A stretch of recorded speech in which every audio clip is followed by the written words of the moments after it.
सभी किसान पशुपालकों को मेरा राम राम। मैं आपका दोस्त and host Mukesh Suthar, agree clinic and agreement centre Udaipur Rajasthan.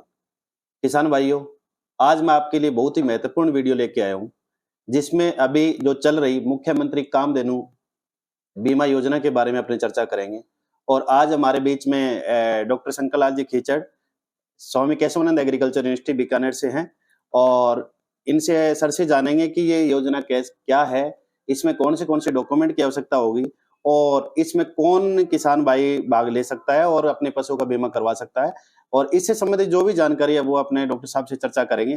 तो सर नमस्कार। नमस्कार सर। और सर हमारे किसान भाइयों को बताइए कि अभी जो कामधेनु पशु बीमा योजना चल रही है जी सर। इसमें ये जो राज्य सरकार की स्कीम है राजस्थान की, जी सर। तो इसमें कौन किसान भाई भाग ले सकता है और कौन अपने किसान का पशु का बीमा करवा सकता है? जी सर। और इससे संबंधित जो भी जानकारी है वो आप हमारे किसान भाइयों को बताइए सर। ठीक है सर।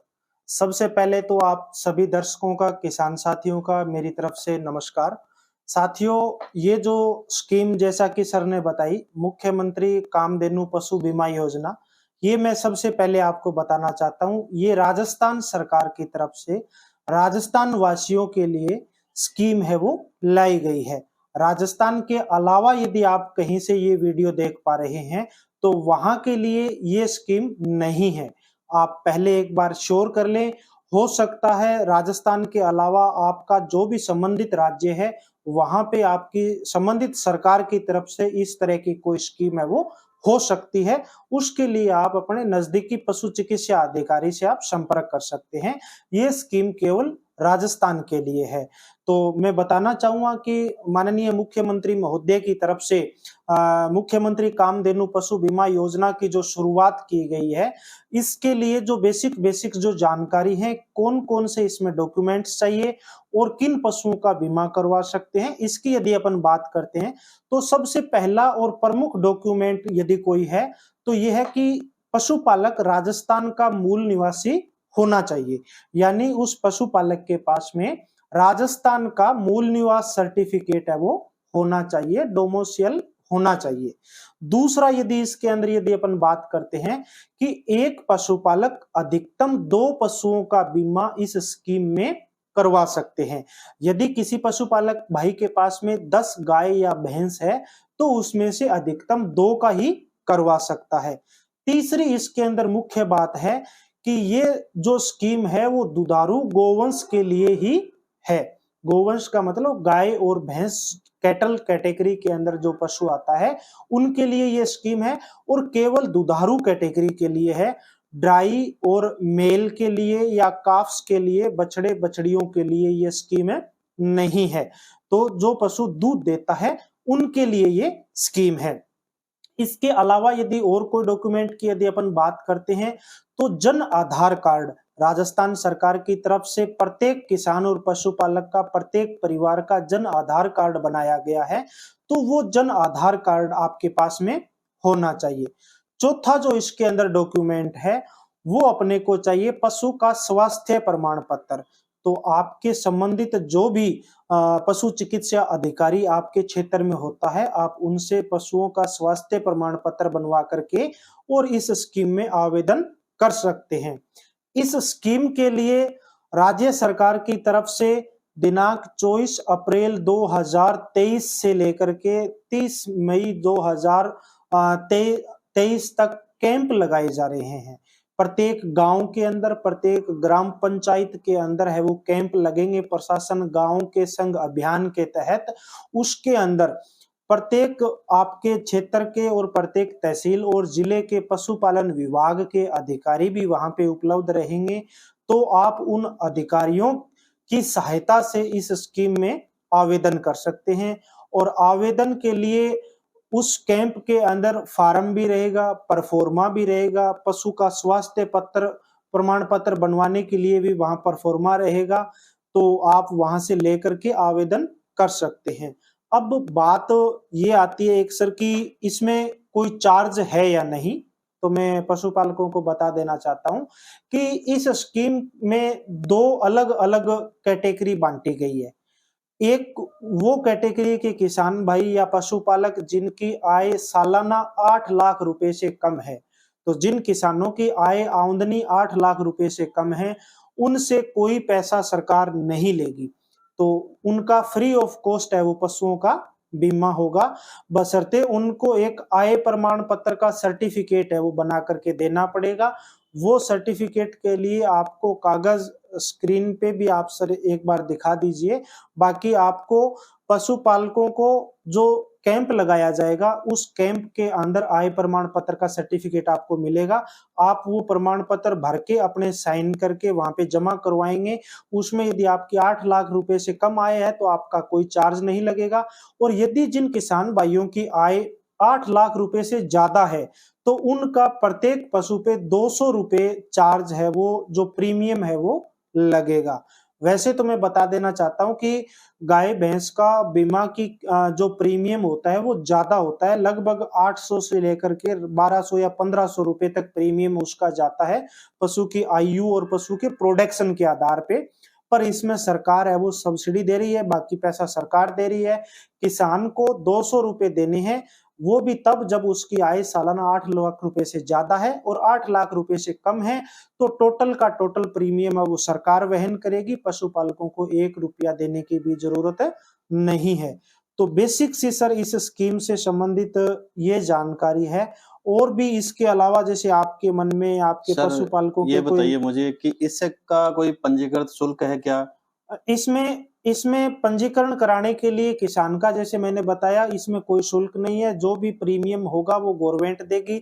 यदि आपकी आय 8 लाख रुपए से ज्यादा है तो आपको 200 रुपए पर पशु है वो प्रीमियम देना पड़ेगा। और ऐसे ही जैसे एक मैंने बताया था कि पशु का स्वास्थ्य प्रमाण पत्र बनवा करके आपको साथ में लगवाना है डॉक्टर से, तो उसके लिए भी डॉक्टर की जो सरकार ने निर्धारित कर रखी है 75 रुपए पर एनिमल की जो फीस है वो डॉक्टर को ही सरकारी देगी। पशुपालक को उसका फीस देना उसका पैसा देना भी जरूरी नहीं है क्योंकि वो भी सरकार के द्वारा दे है। और यदि बाई चांस पशु की डेथ हो जाती है बीमा करवाने के बाद, आपके प्रीमियम जमा करवाने के बाद, तो उस कंडीशन में आपको पोस्टमार्टम पशु का करवाना होता है। सरकारी आपके नजदीकी पशु चिकित्सक को बुला करके और पशु का पोस्टमार्टम करवाना होता है। उस पोस्टमार्टम का भी जो यदि कोई पैसा है जो फीस है जो 150 रुपए सरकार ने निर्धारित कर रखी है वो पैसा भी संबंधित पशु चिकित्सा अधिकारी को उसकी रिपोर्ट के आधार पर सरकार ही देगी। तो किसान को पशुपालक को पोस्टमार्टम का चार्ज देने की भी जरूरत नहीं है। और मैं आपके माध्यम से आपके दर्शकों को बताना चाहूंगा कि यदि पशु की डेथ हो गई किसी भी इंसिडेंस की वजह से तो उसके एवज में प्रत्येक पशु के 40,000 रुपए किसान को है वो अधिकतम मिलेंगे। 40,000 से ज्यादा पशु का पैसा है वो आपको पशु की डेथ होने पे नहीं मिलेगा। 40,000 रुपए इसमें अधिकतम केवल 2 पशुओं के लिए ये स्कीम है। इसके अलावा सर ये चीज बताइए कि उनका 40,000 रुपए आप अधिकतम बता रहे हो तो ये किस मूल्य के आधार पे होगा? ये पशु के स्वास्थ्य के आधार पे, पशु के उत्पादन जैसे दूध उत्पादन के आधार पे और पशु की उम्र के आधार पे जिस समय पशु चिकित्सक अधिकारी पशु का स्वास्थ्य प्रमाण पत्र बना करके देगा और पशुपालक जब परफॉर्मा भर के वहां पे जमा करवाएगा तो डॉक्टर ये सारी चीजें वेरीफाई करते हैं पहले कि पशु की उम्र क्या है, पशु की श्रेणी कौन सी है, पशु के दूध उत्पादन कितना है। उन सब बातों के आधार पे वो पहले जब ये अप्लाई किया जाता है तो उस समय डॉक्टर है वो ये जो राशि है वो निर्धारित करके ही सबमिट करते हैं। तो उसी आधार पे ये बाद में पैसा है वो किसान को या पशुपालक को उस पशु की यदि बाई चांस डेथ हो जाती है तो मिलता है। पर उसमें सरकार ने एक लिमिट लगा दी कि 40,000 रुपए से ज्यादा पैसा किसी भी हालत में सरकार के द्वारा दे नहीं है। 40,000 से कम हो सकता है यदि किसी पशु का उत्पादन कम है, उसकी एक्चुअल जो कॉस्ट है वो डॉक्टर के अनुसार सरकारी स्कीम के अनुसार यदि 35,000 रुपए बनी है तो उस पशुपालक को 35,000 मिलेंगे। और यदि किसी पशु की वैल्यू यदि गवर्नमेंट के अकॉर्डिंग 40,000 बनी है तो उसका मैक्सिमम 40,000 रुपए है वो सरकार के द्वारा दे रहेगा सर इसमें। तो ये सब चीजें पहले ही डिसाइड हो जाएगी जब पशुपालक इस स्कीम में आवेदन कर रहा होगा। तो सर और ये बताइए कि जो ये पोस्टमार्टम करेगा तो ये राजकीय चिकित्सा अधिकारी करेगा या जी, अपने गांव में जो ये सबसे इम्पोर्टेंट है। किसान भाइयों की, पशुपालकों की बहुत सी इस तरह की क्वेरी भी आती है, क्योंकि पशु बाई चांस यदि पशु की डेथ हो गई तो जो सामान्य आस पड़ोस में कोई नॉर्मल डॉक्टर, प्राइवेट डॉक्टर होता है, उनसे यदि करवाते हैं तो वो वैलिड नहीं है। उसके लिए आपको आपके सरकारी हॉस्पिटल में संबंधित सरकारी पशु चिकित्सा अधिकारी जो हैं, उनसे आपको इस पशु का पोस्टमार्टम करवाना है।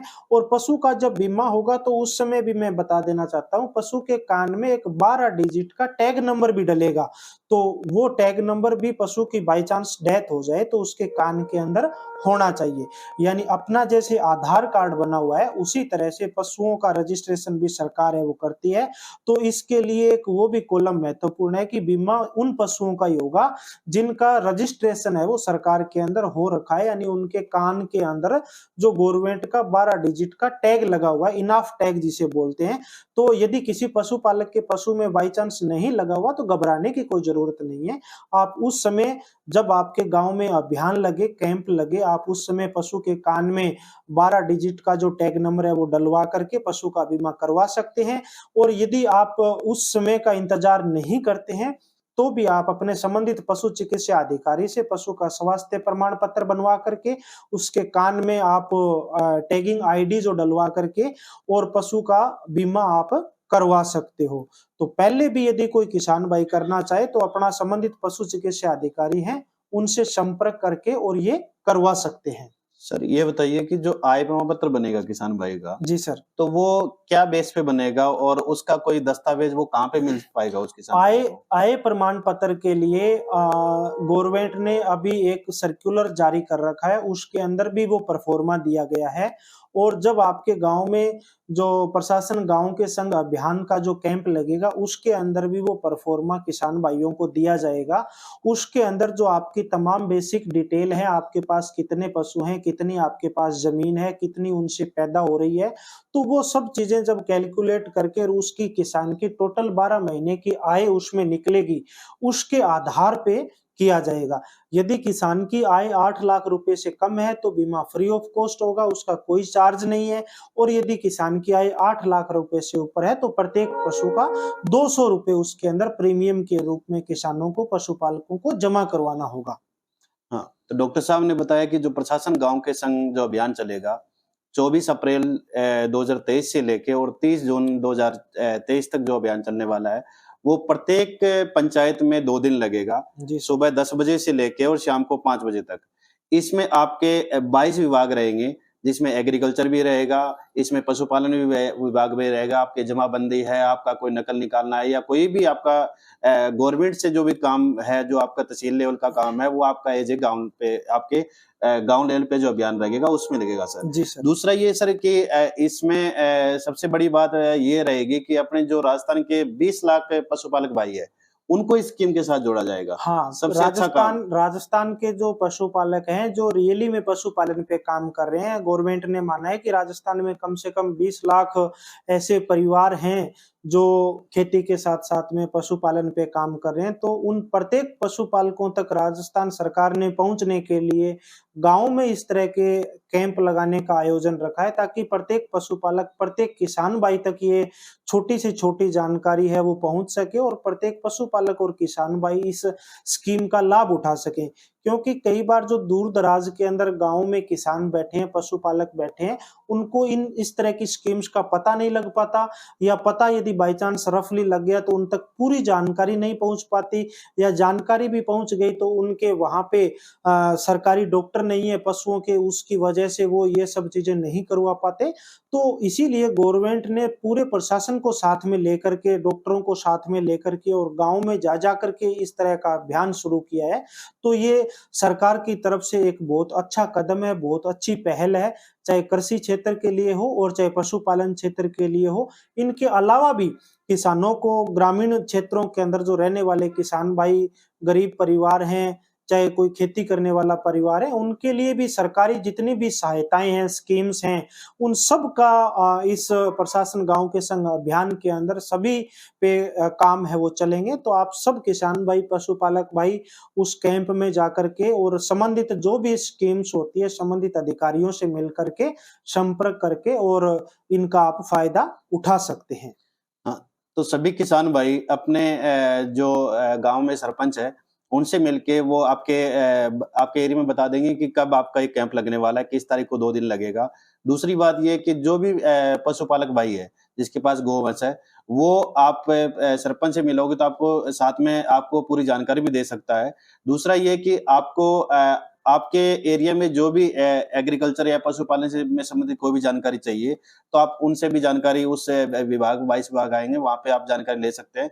इसके अलावा वहाँ पे आपको सभी दस्तावेज मिलेंगे, यानी आपको जन आधार कार्ड आपको लेके आना है, उसके बाद में आपको बैंक का हाँ, आपको बैंक का रोल रहेगा, आपको बैंक की डिटेल लेके आनी पड़ेगी, यानी बैंक का नाम आपको लेके आना पड़ेगा, उसका आईएफएससी कोड क्या है, आपका अकाउंट नंबर क्या है, तो थोड़ा-सा इसमें बैंक का भी पार्ट रहता है। क्योंकि तो इसमें जब आप आवेदन करते हैं, यदि बाई चांस आपके किसी भी इंसिडेंस की वजह से पशु की डेथ हो जाती है, तो जो आपका क्लेम आता है, जो पैसा आता है, वो बैंक में आता है, ना कि डायरेक्ट किसान को दिया जाता, तो आपके अकाउंट के अंदर आएगा। तो इसीलिए आपकी अकाउंट की जो डिटेल है, जिस बैंक में आपका खाता है, उसकी डिटेल या उसकी पासबुक आप साथ में लेकर के जाएं। उस पासबुक में आपके बैंक के अकाउंट नंबर भी लिखे हुए होते हैं, उसका आईएफएससी कोड भी लिखा हुआ होता है, तो वो आपको उस परफॉर्मा के अंदर भरना है। किसके नाम से बैंक का अकाउंट है, वो सब चीजें उसमें भरी जाएगी। साथ ही साथ में आप यदि उसमें आपके बैंक पासबुक की फोटोकॉपी भी उसमें चस्पा कर देते हैं, अटैच कर देते हैं, लगा देते हैं, तो कोई त्रुटि होने की संभावना नहीं बचती है। तो ये सब चीजें हैं। एक बार मैं दोबारा बता देता हूं कि आपके पास में मूल निवास होना चाहिए, जन आधार कार्ड होना चाहिए, पशु का स्वास्थ्य प्रमाण पत्र होना चाहिए। उसके अलावा आपके पास में बैंक पासबुक यदि कॉपी रहती है तो वो सबसे बढ़िया है, और एक जो परफॉर्मा जो दिया जाता है वो आपको भर के ले जाना है, और एक आय प्रमाण पत्र जो परफॉर्मा सरकार के द्वारा दे है, वो सब चीजें कंप्लीट करके, यानी ये 5 डॉक्यूमेंट आप कंप्लीट करके लेकर के जाते हो, तो इसके अंदर आपका इजीली काम है वो हो सकता है।